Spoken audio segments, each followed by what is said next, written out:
امریکایي چارواکو بیا څه کړي؟ دا ټول معلومات را سره په همدې ویډیو کې کتلی شئ.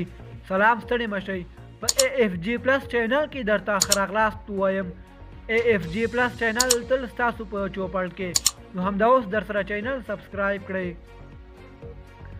امریکایي چارواکي له افغانستان سره د بشري مرستو په دوام ټینګار کوي، خو وایي پر طالبانو لګول شوي بندیزونو کې کوم بدلون نه دی راغلی.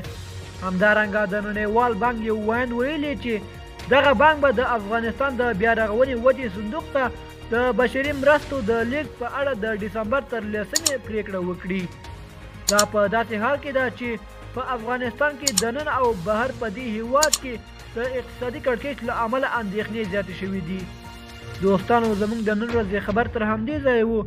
د نورو تازه خبرونو لپاره زموږ یوټیوب چینل در سره سبسکرایب کړئ. والسلام.